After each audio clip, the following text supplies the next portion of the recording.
cannabis is a unique instance in which nowadays we are hearing, yes, it's becoming legal in a number of areas, and we talked earlier about why that's probably a good thing in most circumstances, but that we aren't just hearing that cannabis is safe, or it's not just being implied that cannabis is safer, but many more people are talking about the positive effects of cannabis without a lot of discussion about the negative effects of cannabis.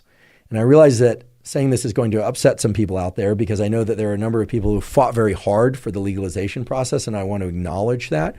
I also want to acknowledge the many known positive effects of cannabis in adults with very occasional use, provided it is delivered safely and in the safe context and setting and with legality.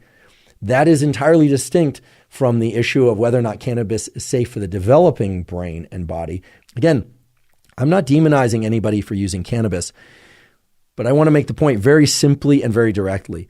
It is far and away a different circumstance for the brain for an individual to be 25 years or older and using cannabis in whatever form occasionally, or maybe even frequently, than it is for a young person aged 14 to 25 to be using cannabis either by smoking or vaping or by edible or any other form on the brain and body. It's absolutely clear that the brain continues to develop at least until age 25, and that a huge number of systems related to mood regulation, so-called executive function, the ability to organize one's thoughts, plan, and execute plans, essentially to become a functional human being, right? That's one portion of becoming a functional human being, but certainly an essential one. All of that relies on the fine-tuning of this neural circuitry that we've been talking about up until now. And it's abundantly clear that cannabis and THC in particular dramatically disrupt those processes. So if this isn't clear enough just from my statements, I'd like to point to a particular paper. This is one of the more impactful papers in this area in recent years.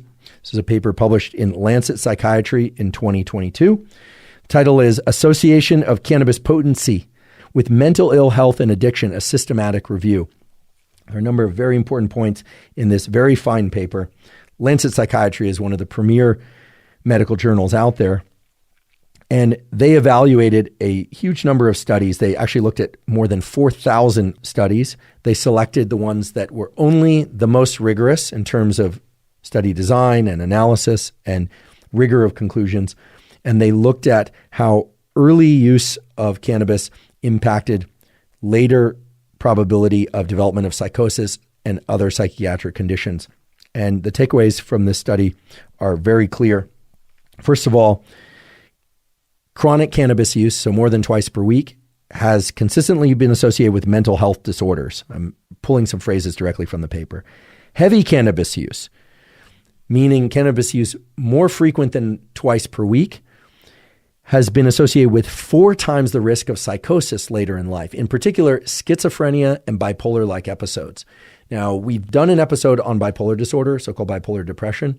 We have not yet done one on schizophrenia, but both bipolar disorder and schizophrenia have a very, very strong genetic component. There's a 30 times greater likelihood that you'll have bipolar disorder if you have a first relative who has bipolar disorder. And then it's also the case that using cannabis, especially during adolescence and the teen years and up until age 25, create a 4 times greater risk of psychosis for those that have a predisposition to bipolar disorder and or schizophrenia. Now, I don't hear very much about this in the media. This paper got some attention and then it sort of got swept away. I don't think that was an intentional sweeping away. There's just a lot of events in the world, as you well know. But I think it's a particularly important set of findings because obviously in looking at so many studies, it distills out the strongest findings that are out there and really pulls the consistent messages that are arriving from all these different studies. And as they point out, and again, I'm paraphrasing here, this is the first systematic review of the association of cannabis potency. And all of the data point to a very clear conclusion, which is the more potent the THC concentration, the higher probability of developing psychosis or a major depressive episode or a major anxiety disorder later in life. That should be of particular concern because we know, we are absolutely clear about the fact that with the advent of all these new strains of cannabis and with the engineering and availability of cannabis at much higher potency, meaning THC potency, the risk of psychosis is going up and is likely to continue going up unless something is done to reduce the frequency of cannabis use to zero, ideally, or to very low frequency, very low potency in adolescents and teens and people aged 25 or younger.